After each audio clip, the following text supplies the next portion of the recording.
Bismillahirrahmanirrahim. Alhamdulillahirabbil alamin wassalatu wassalamu ala asyrafil anbiya'i wal mursalin sayyidina Muhammadin wa ala alihi wa sahbihi ajma'in wa la hawla wa la quwwata illa billahil aliyyil azim. Amma ba'd. Fa aqulu rabbi shrah li sadri wa yassir li amri wa hlul 'uqdatam min lisani yafqahu qawli. Subhanaka la ilma lana illa ma 'allamtana innaka antal alimul hakim. Ya fattah ya alim, ya fattah ya alim, ya fattah ya alim, innaka antat tawwabur rahim. Alhamdulillahi rabbil alamin. Kita panjatkan puja serta puji syukur kita kehadirat Allah Subhanahu wa taala, yang mana dengan nikmatnya, dengan karunia-Nya, dengan kemurahannya kita kembali berkumpul di sebuah perkumpulan yang penuh dengan keberkahan, keagungan, kemuliaan ini. Perkumpulan di dalam mencari ridha-Nya Allah Subhanahu wa taala. Perkumpulan di dalam beribadah kepada Allah Subhanahu wa taala. Perkumpulan di dalam berzikir kepada Allah Subhanahu wa taala, perkumpulan di dalam mencari ilmunya Allah Subhanahu wa taala. Ini adalah perkumpulan yang sangat-sangat mahal, yang mana Allah Subhanahu wa taala berikan kemurahan kepada kita untuk kita istiqamah terus hadir di dalam perkumpulan ini. Ini adalah bukti daripada doa kita dikabul oleh Allah Subhanahu wa taala. Pagi, siang, sore, malam kita tak lepas berdoa kepada Allah Subhanahu wa taala. Apa doanya? Rabbana atina fid dunya hasanah wa fil akhirati hasanatan wa qina adzabannar. Karena disebutkan di dalam kitab tafsir As-Sam'ani. Qala Imam Hasan Al-Basri, berkata Imam Hasan Al-Basri, makna ayat wa minhum man yaqulu Rabbana atina fid dunya hasanah wa fil akhirati hasanah wa qina adzabannar. Makna hasanatan fid dunya, kata Imam Hasan Al-Basri, kita berdoa, ya Allah berikanlah kami kebaikan di dalam dunia kami dan berikan kepada kami kebaikan di dalam akhirat kami. Lalu apa makna kebaikan di dalam dunia?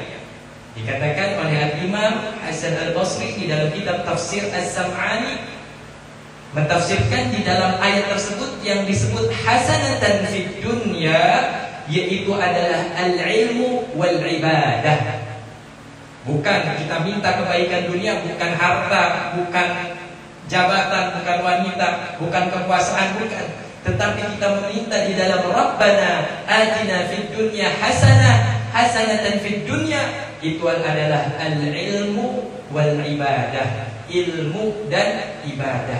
Kenapa? Karena selain daripada kedua itu, yang namanya dunia tidak ada artinya. Yang namanya dunia isinya keburukan semua. Selaras dengan sabda Nabi besar Muhammad sallallahu alaihi wasallam, ad-dunya mal'unun wa mal'unun ma fiha illa dzikrullah aw 'aliman aw muta'alliman. Kata Rasul sallallahu alaihi wasallam, yang namanya dunia itu terlaknat. Wa mal'unun ma fiha, dan terlaknat apa sih isi daripada dunia?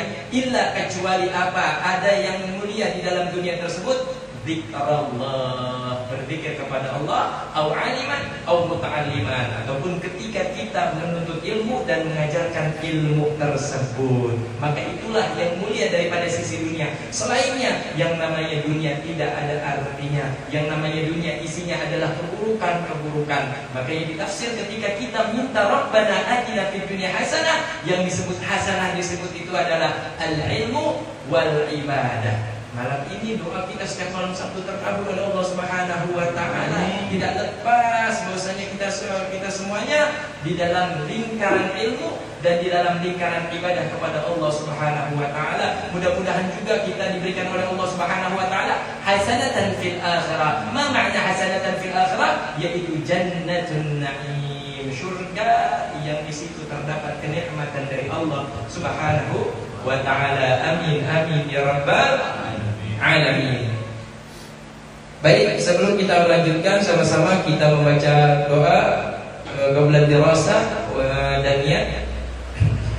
Bismillahirrahmanirrahim.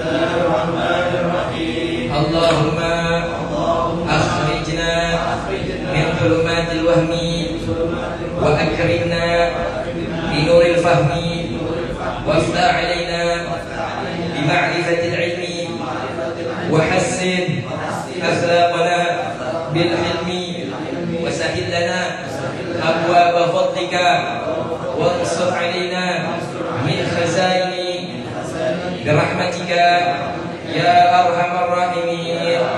رب زدنا علما وارزقنا فهما. اللهم إنا نسألك فهم النبيين وحفظ المرسلين وسرعة إلهام الملائكة المقربين.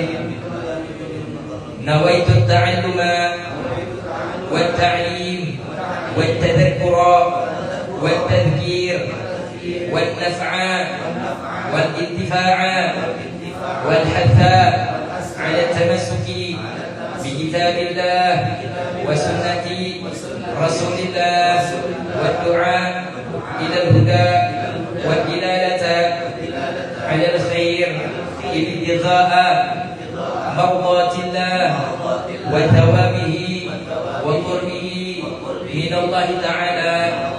نوينا ما نوى به السلف الصالح، نوينا ما أحاط به علم الله تعالى من صالح النيات. قال الشيخ المصنف رحمه الله ونفعنا به وبعلومه في الدارين آمين. كتاب الطهارة إلى أن قال لا يصح ولا يحل. Ya, sampai situ ya. Sudah ketemu semua?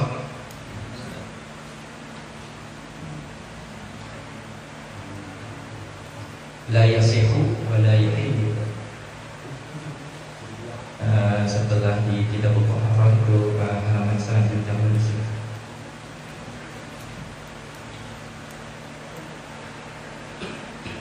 halaman berapa di cetakan itu, Sat? 17. Halaman 17. Tengah-tengah halaman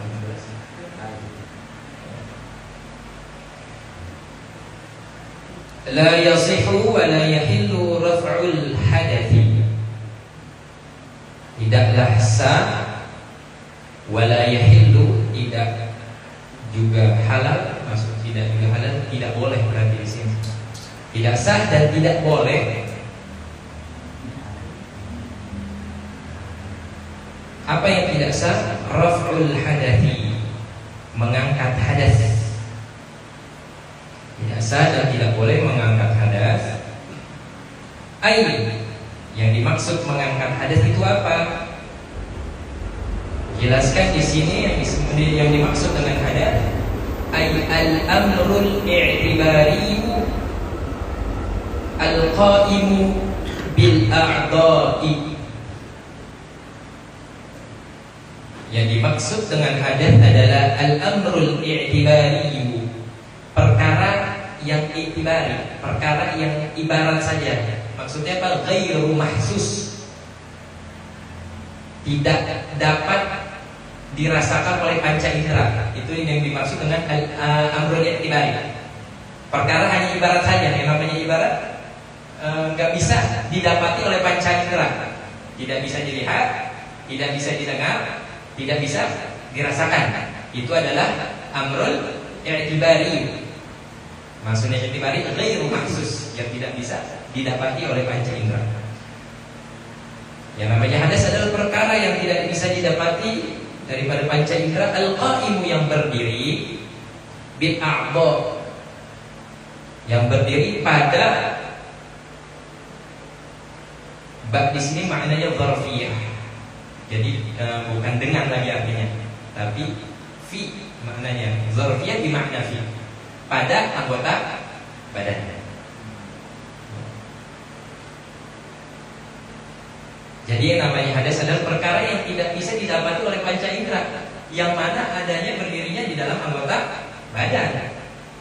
Makanya antara orang yang berhadas dengan orang yang tidak bisa berhadas, yang tidak berhadas, itu tidak bisa dibedakan. Kenapa? Karena yang namanya hadas adalah perkara amrul i'tibari, perkara yang tidak bisa didapati oleh panca indera, yang mana adanya di anggota badan. Makna qaim di sini lebih tepatnya itu adalah yang disifati, yang mana disifati pada Al-mani'u sihatas salati. Nah, sifatnya perkara tersebut apa? Al-mani'u, pencegah, yang mana dia mencegah sihatas salati, mencegah daripada sahnya salat. Ini sifat daripada hadas. Sifat hadas adalah mencegah sahnya salat. Makanya orang yang berhadas tidak sah ketika melaksanakan salat. Bahkan bisa haram kalau dia masih kekeh melaksanakan sholat, sedangkan dia dalam keadaan tahu bahwasanya dirinya punya hadas, karena malu ketika sholat. Allahu Akbar, di tengah sholat buang angin, jebret, karena malu. Aduh, gue ngantuk, baunya ambrang-ambrangan ini, ya kan? Karena malu diterusin sholatnya, haram. Sepanjang sholat dia haram. Kenapa? At-talabbus bil ibadatil fasidah haram. Kita melaksanakan ibadah yang benar-benar nyata ibadah tersebut rusak, tapi tetap kita laksanakan ibadah tersebut, hukumnya haram. Bukan dapat pahala, malah dapat dosa. Kita tahu nih ibadah kita nggak sah, tapi masih lanjutin, haram, dosa.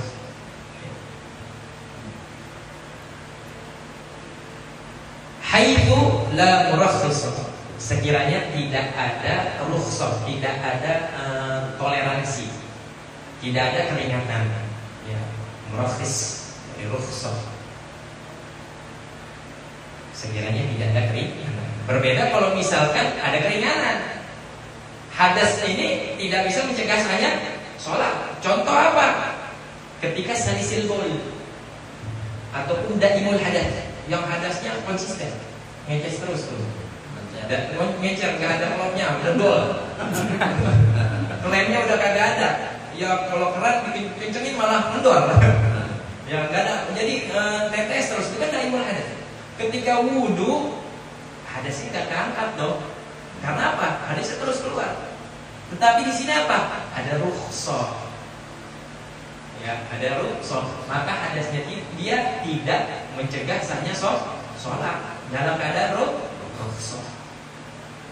Ya, sholatnya sah-sah saja. Kenapa? Karena dalam keadaan rukhsah. Dan di sini jelaskan haitsu la murakhis. Supaya apa? Dalam kasus ini tidak masuk. Ya. Awil man'un mutarattab ala dzalik, ataupun pencegah al-mutarattabu,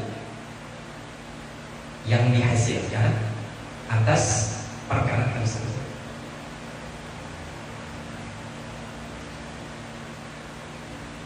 Lal asghar, ini baliknya ke ya, la yasih wa la yahil lal asghar. Enggak sah juga, enggak boleh juga di dalam mengangkat hadas asghar. Ya, tidak sah dan tidak boleh juga di dalam mengangkat hadas asghar, hadas kecil. Wa huwa, apa yang dimaksud dengan hadas kecil? Wa huwa ma aujabal wudu, apa yang mewajibkan wudu. Adalah hadas kecil, apa yang mewajibkan wudu. Walal akbar, nanti penjelasan luasnya nanti di bab wudu. Walal akbar, dan tidak sah dan tidak halal juga, tidak boleh juga di dalam mengangkat hadas besar, baik kecil ataupun besar.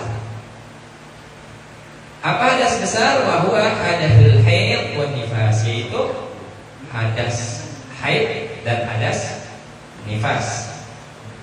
Walal awsat, dan tidak sah dan tidak boleh juga di dalam mengangkat hadas sedang. Ada lagi hadas sedang.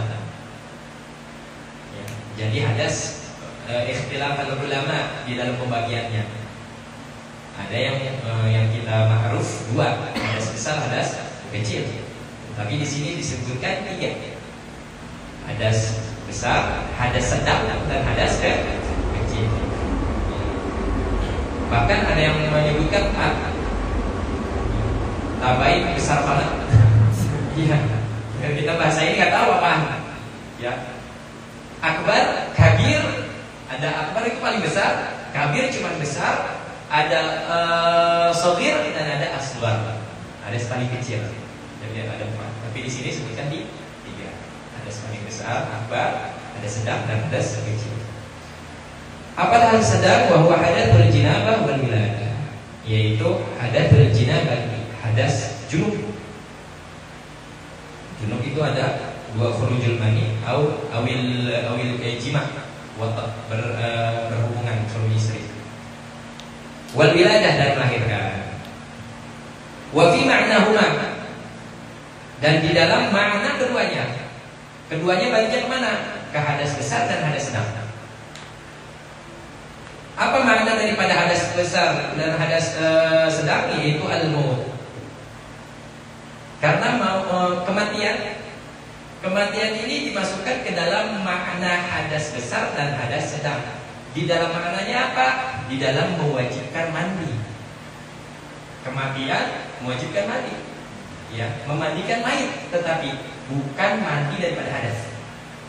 Ya, makanya kematian tidak dicantumkan di dalam hadas. Kematian itu bukan hadas, tapi maknanya seperti makna hadas besar.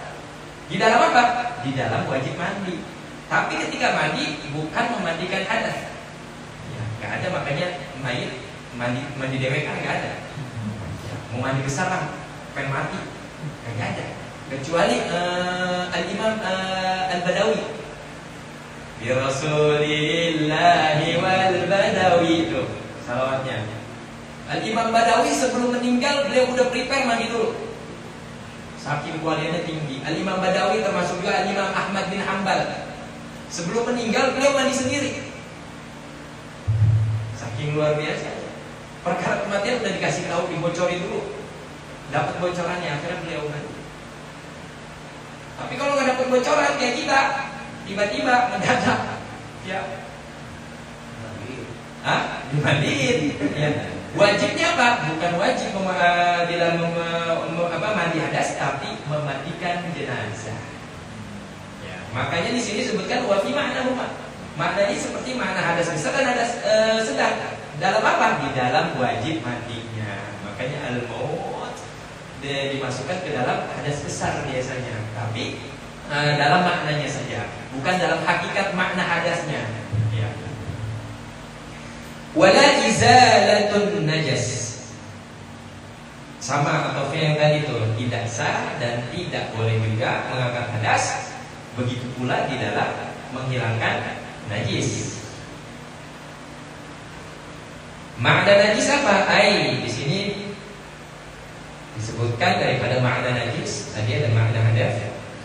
Yang disebut najis apa? Al-mustaqdaru al-mani'u sihhatas salati.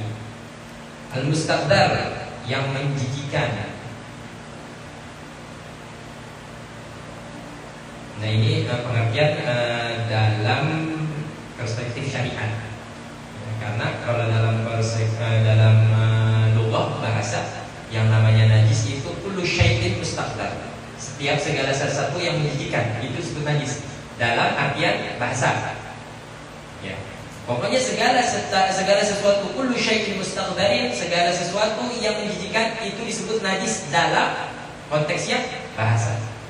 Makanya kita sering ngebahasain, ini bocah najis amat ya. Bukan bocah, maksudnya apa? Najis dalam artian bahasa apa? Syai'in mustaqdar, sesuatu yang menjijikan. Najis. Maksudnya apa? Jijik. Ya, kenapa? Emang najis dalam artian bahasa adalah segala sesuatu yang menjijikan.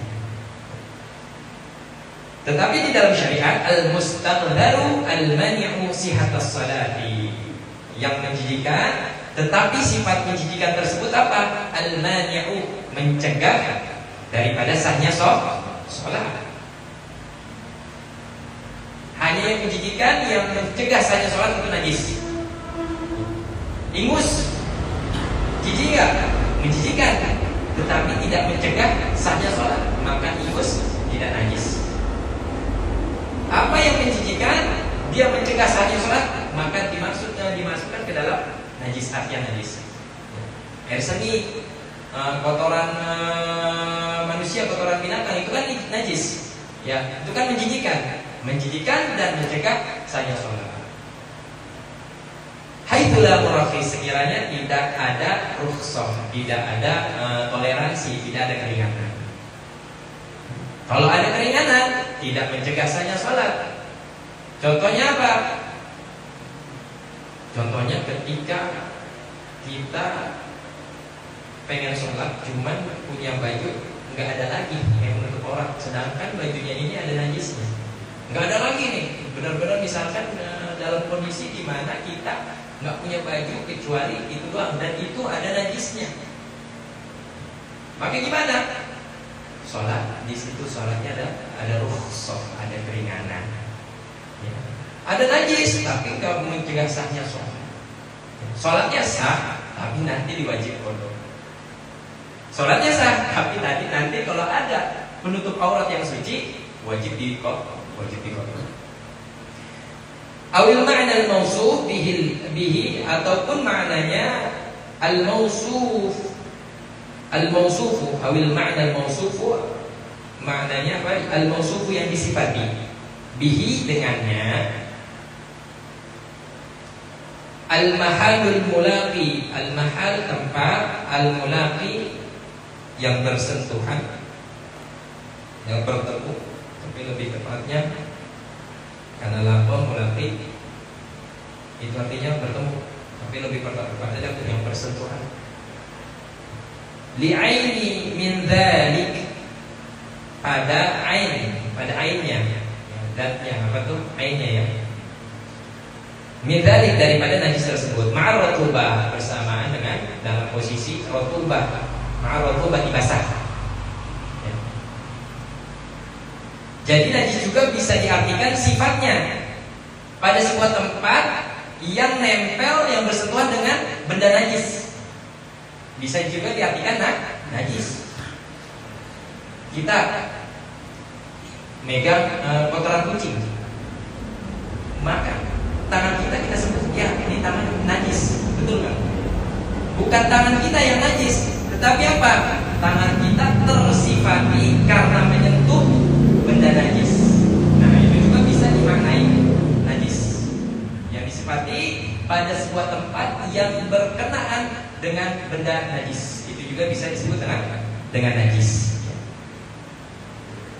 Ma'rutubah bersama dengan basah. Ya, harus salah satunya basah. Tangan kita ataupun baju kita atau tempat bertemu dengan benda najis yang basah. Maka hasilnya adalah najis. Berbeda kalau misalkan kering dengan kering. Kalau kering dengan kering, al-jaf bil jaf tahirun bila khilaf. Kering ketemu kering itu suci tanpa adanya khilaf, tanpa ada perbedaan, sepakat. Tangan kita kering, benda najis kering, kita sentuh nggak jadi najis. Tangan kita suci. Makanya ketika kita menyentuh anjing, anjingnya kering, tangan kita kering, boleh, nggak najis. Ya, kenapa? Al-jaf bil jaf tahirun bila khilaf. Faidah dalam faidah fikih, kering ketemu kering itu tahir tanpa adanya khilaf. Ya, berbeda kalau misalkan tangan kita lembab, anjingnya kering, maka najis tangan kita. Ataupun tangan kita kering, anjingnya yang basah. Kembali. Makanya kalau anjing kakinya kering masuk ke sini, nggak jadi najis lantainya, karena kering ketemu kering. Berbeda kalau misalkan dia habis becek-becekan, hujan-hujanan, masuk ke sini ada ceplakannya baru najis. Karena salah satunya adalah ma'ar ratubah. Ya, ada lembab daripada salah satu.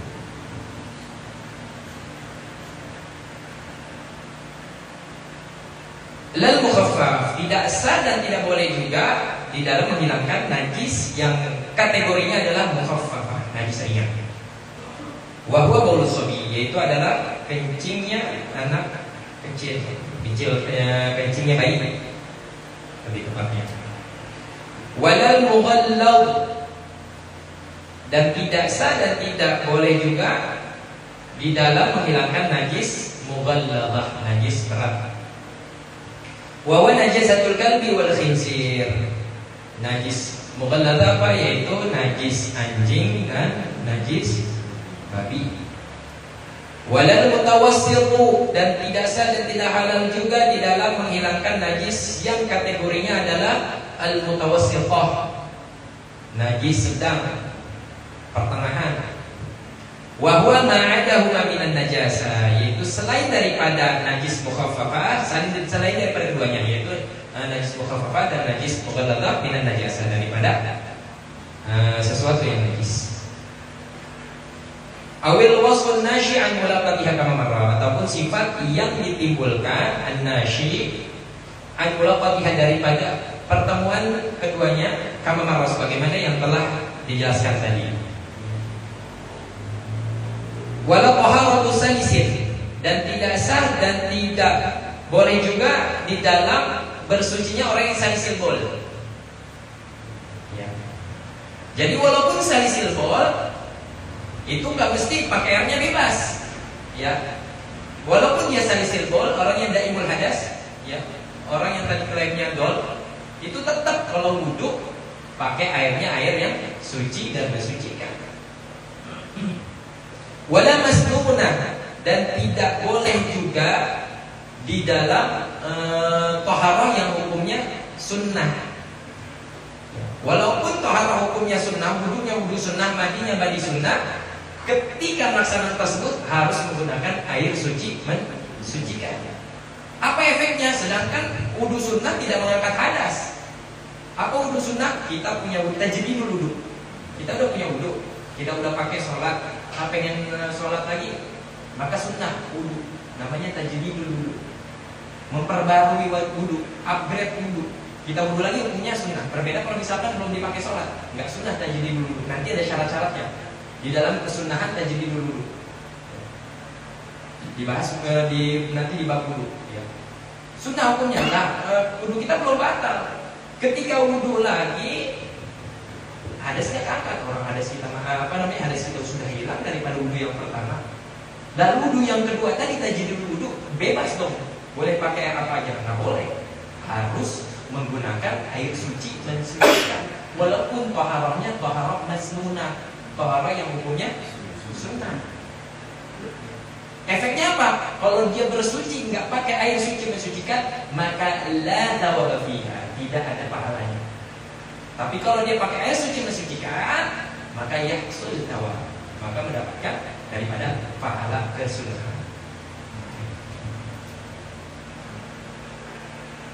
Illa bima'in mutlaq, maka baru jelas nih. Yang tadi tidak sah, tidak boleh mengangkat hadas, hadas kecil, hadas besar, hadas sedang, dan tidak boleh, tidak sah di dalam menghilangkan najis mukhaffafah, najis mughalladah, najis mutawassithah, dan tidak boleh juga dipakai untuk taharah orang yang salisil baul, tidak boleh juga di dalam wudu yang masnunah, kecuali, maka di sini jawabnya kecuali bima'in mutlaq, kecuali dengan menggunakan air mutlaq. Maka baknya di sini bak isti'anah, ada artian menggunakan. Sebagaimana di bab di basmalah, mana baknya adalah isti'anah. Dan kecuali dengan menggunakan ataupun dengan pertolongan air mutlaq. Walau dhannan 'inda al-ishtibahi, walaupun cuma prasangka ketika ishtibah. Ketika ishtibah itu serupa, tidak bisa dibedakan mana air mutlak, mana air yang bukan mutlak. Kedua-duanya sifatnya sama. Kita bersangka, oh ini air mutlak sah, ya, hukumnya sah. Walaupun prasangka sah saja. Berbeda kalau misalnya ada prasangka main pakai aja tuh air, nggak sah. Ya. Harus minimal ada dhannan, ada prasangka. Apa yang disebut dengan air mutlak ataupun air tahir mutahhar ya. Tahir mutahhir, air yang suci mensucikan, ataupun dinamakan air mutlak. Wa huwa ma yusamma ma'un. Poin pentingnya adalah apa yang dinamakan air. Udah. Itu air mutlak. Pokoknya apa yang dinamakan air titik itu disebut dengan air mutlak. Bila qaidin lazimin, tanpa adanya ikatan yang mesti. Bila qaidin lazimin, tanpa adanya ikatan yang mesti. Indal alimi, ketika orang yang mengetahui, di sisi orang yang mengetahui bihalihi, dengan keadaan air tersebut. Ala ayyi sifatin kana, apapun sifatnya, apapun adanya sifat air tersebut, min aslil khilqah, daripada asal penciptaannya. Itu ta'rif pengertian daripada air mutlak. Apa? Ma yusamma ma bila qaidin lazim. Yang pertama, apa yang dinamakan air tanpa adanya ikatan yang mesti. Jadi qaid itu ada dua. Ada qaid lazim, ada qaid manfaq. Qaid lazimin, ada qaid manfaqin. Oke, kaf. Ma nun fa kaf. Qaid lazimin, ada qaid manfaq. Qaid lazim adalah ikatan yang mesti, nggak bisa copot. Itu qaid lazim. Ikatan mesti, ikatan yang nggak bisa copot. Qaid manfaq, ikatan yang bisa copot, bisa terlepas. Qaid manfaq itu adalah ikatan yang bisa terlepas. Nah, di dalam air mutlak, di dalam air suci mensucikan, poinnya yang disebut air mutlak ada air, apa yang dinamakan air tanpa qaid lazim, tanpa ikatan yang mesti. Jadi kalau misalkan air diikat dengan sesuatu ataupun disandarkan sesuatu dan ikatan tersebut tidak bisa lepas, maka itu bukan air mutlak. Jelas ya? Air kalau misalnya diikat dengan sesuatu atau disandarkan dengan sesuatu dan ikatannya nggak bisa lepas dari kata air, maka itu bukan disebut dengan air mutlak. Contoh, air diikat dengan kata kopi. Nah, itu ikatannya kopi. Jadi air kopi. Apakah ikatan kata kopi ini bisa lepas daripada air? Kalau nggak bisa lepas, berarti itu bukan air mutlak. Air kopi kita nyeduh, nggak aneh kasih tahu jadinya. Ngumpet. Ustaz Ahmad ini apa? Kopi. Bahkan air kata airnya berubah jadi kopi. Berarti apa? Di luar daripada pengertian. Ma yusamma, apa yang dinamakan air. Sedangkan ini udah bukan namanya air lagi. Ataupun ada kata airnya, tetapi ikatannya nggak bisa lepas. Air kopi. Berbeda kalau misalnya kalau qaidnya qaid manfaq, qaidnya bisa lepas. Contoh, air kita ikat dengan kata laut. Air laut. Aneh ambil, bela-belain ke Banten, ke Anyar. Air laut. Aneh kasih Satrian ini apa? Gak mungkin bilang air laut. Betul gak? Betul gak? Emang tahu ada ngambil air laut? Air. Pasti jawabnya air. Kata laut lepas. Maka air laut adalah air mutlak. Kenapa? Walaupun ada ikatannya, ikatannya bisa lepas. Air apa lagi? Air diikat dengan sumur, air diikat dengan keran, air keran. Anda ambil air keran. Nggak tahu nih air apa? Pasti orang jawabnya apa? Air. Kata keran, kata sumur, hilang. Maka kaidahnya itu air tajin. Ambil air tajin. Apa ini? Kalau ngajak dua, itu air tajin, kalau nggak air susu. Ya. Maka kata tajin, kata susunya nggak bisa lepas, maka itu bukan air suci mensucikan, bukan air mutlak. Contoh permasalahan sekarang air AC. Ya kan? Air AC. Apakah air AC ini suci mensucikan apa tidak? Kalau kita misalkan masuk dalam pengertian ini, maka air AC itu suci mensucikan. Betul ya? Kenapa? Karena air diikat dengan kata AC, kata AC-nya bakal hilang ketika kita tunjukkan kepada orang. Karena apa? Air AC dengan air biasa sama. Ya. Ini apa? Air. Nggak mungkin ada yang nyebut air AC. Itu kalau pengertian ini. Tapi kalau ada lagi di dalam pengertian lain, di dalam kitab lain yang disebut air mutlak apa? Ma naba'a minal ardh wa ma nazala minas sama' ala ayyi sifatin kana min aslil khilqah. Yang disebut air mutlak apa yang keluar daripada bumi, apa yang turun daripada langit, apapun sifatnya karena asal penciptaannya. Air AC nggak masuk. Kenapa? Karena air AC nggak keluar dari bumi, nggak turun dari langit. Timbulnya dari mana air AC? Nah, makanya di sini kalau masuk dalam kaidah pengertian ini, air AC masuk tohir, mutahhir. Tetapi kalau pengertian yang tadi, air AC tidak masuk. Tetapi ada lagi ulama yang menjelaskan air AC itu suci mensucikan. Kenapa? Karena dikiaskan disamakan sama dengan air embun.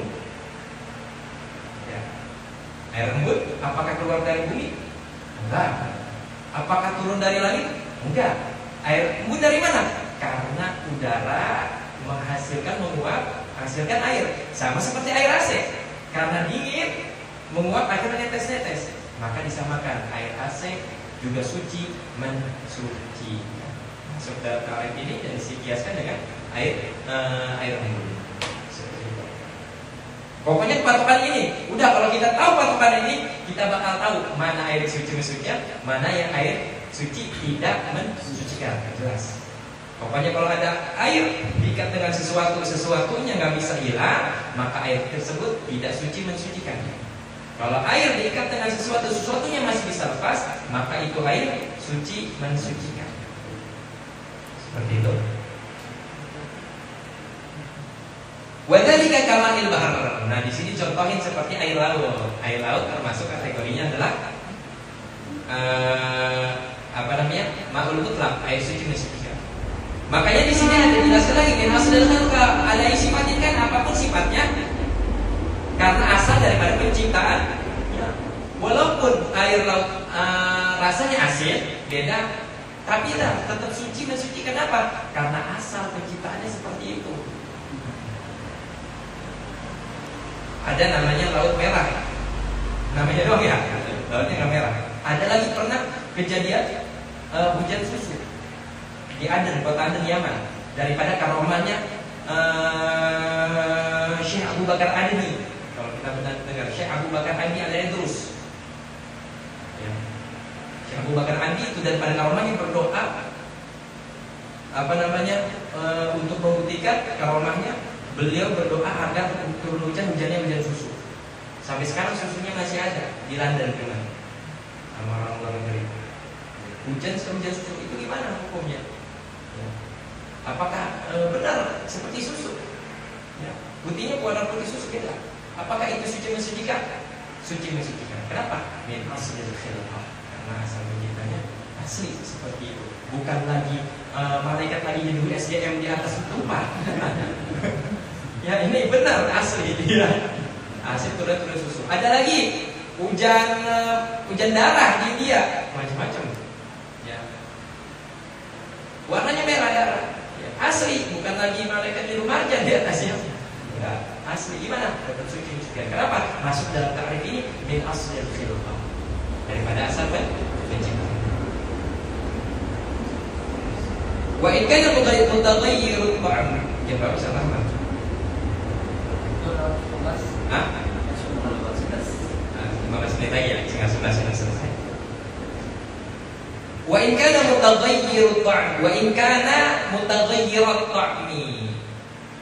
Maka mutaghayyira itu fathah mansub khabar kana. Isimnya mana? Isimnya itu air. Wa in kana, walaupun air tersebut mutaghayyirut ta'mi. Walaupun adanya air tersebut mutaghayyirat ta'mi, berubah daripada rasanya. Seperti air laut, ya air laut berubah rasanya asin, ya, tetapi tetap suci kan? Wa ma yan'ajidu minhul milhu. Dan apa yang yan'ajid itu artinya mengkristal. Kalau dalam impas itu ada perubahan benda cair kepada padat cair ya. Salah satu adalah proses mengkristal. Apa yang mengkristal dari air al-milhu garam. Karena garam kan prosesnya adalah mengkristal. Air laut dijemur ya kalau nggak salah, lama mengkristal jadilah garam.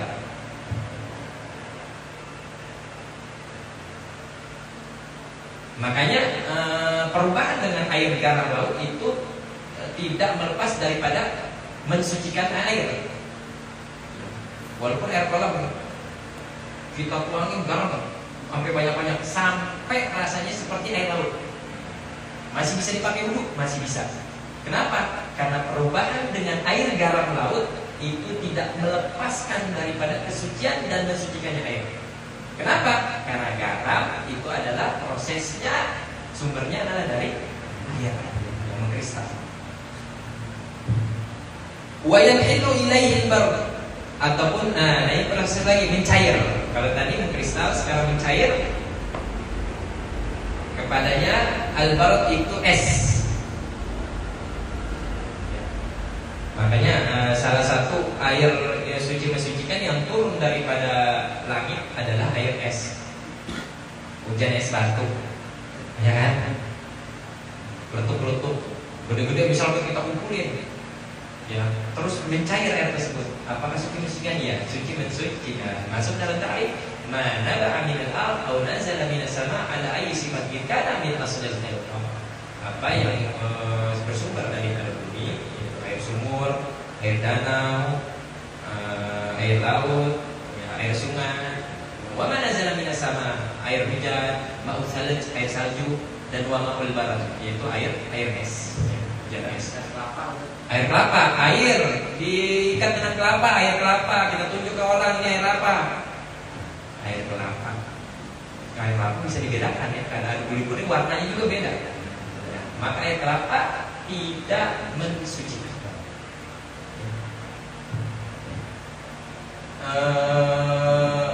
Wa mastuhlika fihi khalitun, apa yang hancur pada air, khalitun, sesuatu yang tercampur,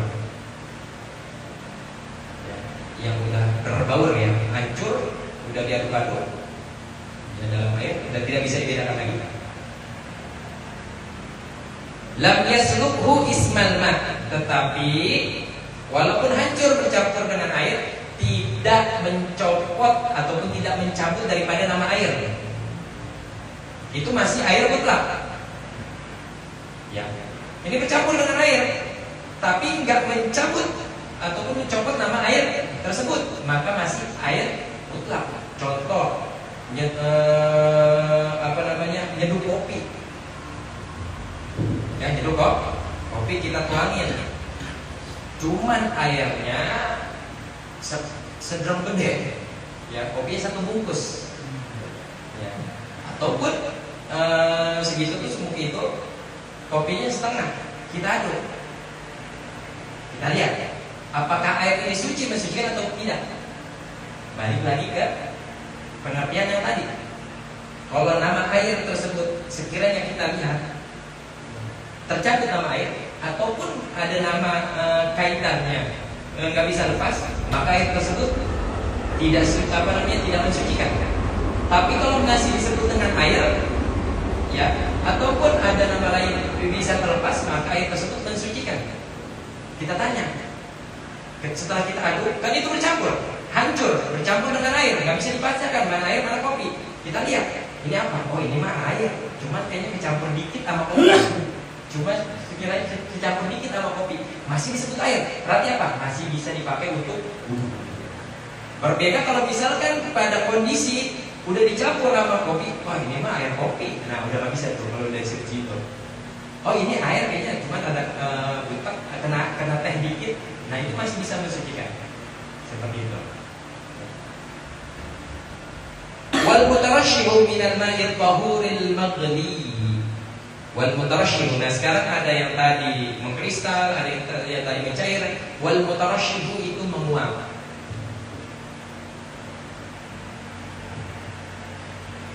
Dan yang menguap minal ma'il tahuril maghli, daripada air yang suci mensucikan, al-maghli yang dimasak.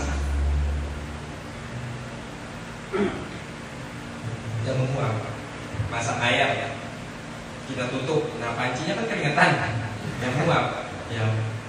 Itu air dari mana? Karena menguap jadi air. Itu gimana posisi airnya? Kita tampung aja itu, udah banyak lagi kita ngirit air, ya kan? Menguap ada timbul air, apakah air itu suci mensucikan? Ya, air tersebut suci mensucikan. Apa yang menguap dari air, yang tapi posisinya daripada hasil penguapan air panas yang suci mensucikan. Berbeda kalau misalkan air najis, air mutan najis kita rebus, nah atasnya menguap, nah itu mutan najis. Ya, syaratnya harus air yang suci juga, suci mensucikan. Wa man jumi'a min nadan, Apa yang dikumpulkan daripada air embun. Nah, ini dia. Sama diibaratkannya seperti tadi air AC. Wa ma jumi'a min nada. Apa yang dikumpulkan dari embun kita kumpulin. Yang nempel di daun kita kumpulin, kita buat wudhu pada air lagi, gimana? Sah. Karena masuk dalam pengertian yang ini. Wa taghayyuru bi mujawirin, dan perubahan yang dengan sesuatu yang mujawir, sesuatu yang apa namanya? Mujawir itu sesuatu yang terpisah. Ya. Jadi dalam air yang berubah itu ada dua, ada mukhallid, ada mujawir. Mujawir bukan orang Jawa ini ya. Mujawir. Mujawir yang bisa lepas. Ada mukhallid, ada mujawir. Kalau mukhallid, la yumkinu fasluhu wa la yumkinu tamyizuhu fi ra'il ain. Itu mukhallid. Mukhallid itu apa yang tidak mungkin fasluhu, memisahkannya dari air, apa yang tidak mungkin memisahkannya dari air, wala yumkinu tamyizuhu fi ra'il ain, dan tidak bisa membedakannya ya dengan pandangan mata. Itu mukhallid. Itu mukhallid. Ya, apa tadi mukhallid? Apa yang yumkin faslu, apa yang mungkin memisahkannya, yang tidak mungkin memisahkannya dan tidak mungkin membedakannya dengan pandangan mata. Itu mukhallid. Contoh air dengan kopi, kita aduk-aduk, bisa kita misahin mana air mana kopi? Nggak bisa. Bisa kita pandang dengan mata mana air mana kopi? Bisa. Berarti perubahan dengan kopi namanya mukhallid. Perubahan air dengan sesuatu yang mukhallid itu mencabut daripada mensucikannya air. Hanya suci tapi tidak mensucikan. Berbeda di sini. Wa taghayyuru bi mujawwirin. Dan perubahan dengan sesuatu yang mujawwir. Mujawwir berarti apa? Kebalikannya. Yumkinu fasluhu wa yumkinu tamyizuhu fi ra'yil ain. Apa yang mungkin dipisahkan dan mungkin dibedakan dengan pandangan mata, itu mujawwir. Contohnya apa? Perubahan yang mujawwir. Perubahan dengan kayu gahru. Perubahan dengan kayu air. Kita celupin kayu gahru, tahu kayu gahru ya? Yang wangi. Nah, yang kemarin di bawah tuh. Di rumah, iya. Perubahan itu kan wangi. Kita celupin, kita rendam itu kayu gahru dalam air, airnya berubah pasti. Mungkin warnanya berubah dan wanginya berubah, baunya berubah. Ya. Masih bisa dipakai buat wudhu gak? Masih bisa dipakai buat wudhu. Kenapa? Karena perubahan ini dengan sesuatu yang mujawwir, sesuatu yang bisa dibedakan. Kita bisa bedakan, ini berubah, tapi kita bisa dibedakan mana air, mana kayu gahru. Tinggal kayu gahrunya kita angkat, nah ini air. Ya kan? Bisa dibedakan juga pandangan, walaupun air kayu gahrunya nyelam. Nah ini air nih, nah ini kayu gahru nih. Maka perubahan dengan mujawwir tidak mencabut daripada mensucikannya air tersebut. Dan harus sama berubah salah satu. Enggak ngaruh. Ya. Yang penting perubahannya tidak mukhallid, ya, maka tetap suci mensucikan. Itu mujawwir. Ya. Makanya wa taghayyur bi mujawwirin. Yang disebut air mutlak, ini wawunya masih atos nih. Ini menyebutkan semuanya kategori yang mau mutlak semua. Dan taghayyur bi mujawwir, sesuatu yang bisa dibedakan. Apalagi air dengan minyak. Ya. Air kita aduk dengan minyak, berubah airnya. Tapi kan bisa dibedakan mana air, mana minyak. Maka perubahan dengan minyak masih suci mensucikan. Karena perubahan dengan mujawwir, dengan sesuatu yang bisa dibedakan. Ma yumkin faslu, apa yang mungkin dipisahkan, wa yumkin tamyizu fi ra'yil ain, yang mungkin dibedakan dengan pandangan mata. Au bima la ghina anhu. Nah, yang masuk masih dalam kategori air mutlak adalah bima la ghina anhu, dengan sesuatu la ghina. La itu tidak, ghina itu apa biasanya artinya kaya. Kalau tidak kaya, maksudnya apa ini? Kalau orang kaya maksudnya apa? Enggak butuh. Tidak butuh. La itu tidak, ghina itu arti maksudnya adalah tidak butuh anhu dari air. Negatif ketemu negatif jadinya apa? Positif, berarti tidak butuh jadinya apa? Butuh. Gitu. Dengan sesuatu yang butuh dengan air. Maksudnya apa butuh dengan air? Yashukul ihtiras anhu. Ya, makna tepatnya adalah susah menjaga air dari benda tersebut. Ini perubahan yang susah dipungkiri. Maksudnya perubahan yang susah dipungkiri, susah dihindari. Contohnya apa? Perubahan air dengan lumut. Air kita diemin, lama-lama berubah, warnanya jadi hijau. Apakah itu masih suci mensucikan? Iya, masih suci mensucikan. Kenapa? Karena yashukul ihtiras anhu. Susah menjaga perubahan air dengan lumut. Gak mungkin kita jagain setiap hari. Mana lumut. Kurang kerjaan banget, ya kan? Maka perubahan dengan lumut masih suci mensucikan. Ada polong hijau, wudu sah.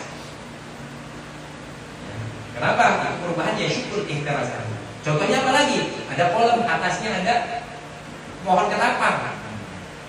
Daunnya jatuh-jatuh, akhirnya berubah jadi kuning. Ya, kita tinggal taruh cupang. Gedokin mantap. Kita taruh cupang. Nah, airnya kuning, berubah. Ya. Mukhalid, bincang-bincang. Apakah air masih suci mensucikan? Ya, suci mensucikan. Kenapa? Ya syukur ikhlas anhu. Susah menjaga air daripada ketapang tersebut. Ya, nggak mungkin kita setiap hari kita servis. Ya kan sulit, karena ada sulit menjaga air dengan benda tersebut, maka airnya masih suci mensucikan. Berbeda air dengan teh. Teh sebelah nggak mungkin itu teh jalan sendiri. Ini air perubahan atau jadi teh nggak mungkin. Ya, maka perubahan dengan teh itu mencabut daripada kesucian air. Seperti itu. Ya. Terakhir wama Zamzam, air Zamzam. Walaupun ada ikatannya kata Zamzam, tetapi yang namanya air Zamzam suci mensucikan. Tetapi wudu pakai air Zamzam itu ikhtilaful ulama. Ada yang bilang makruh, ada yang bilang haram berwudu dengan air Zamzam. Ya, berwudu dengan Zamzam yang haram. Kenapa? Karena air Zamzam air yang agung, masa kita gunain buat basuh kaki. Ya, mandi. Iya, buat mandi air Zamzam keras banget ya. Orang berhubungan bunyinya susah, dia mandi pakai air Zamzam, apalagi cebok, buat dia bilang yang cebok pakai air Zamzam haram. Ya, buat dia tahala saja dia mengatakan haram, ada yang mengatakan makruh. Air dengan Zamzam, ikan dengan Zamzam, air Zamzam berarti ada ikatannya, maka disebutkan air Zamzam masuk dalam kategori adalah masih tahir, mubahir, suci, suci ma'ul mutlaq. Sebelas ya, pasnya 11. Iya boleh sebentar. Jadi dengan yang dijelaskan tadi kan ada air yang kan, tapi dengan kondisi yang tadi saya tahu kan. Iya betul. Tapi ada air yang sempurna yang bisa kita gunakan.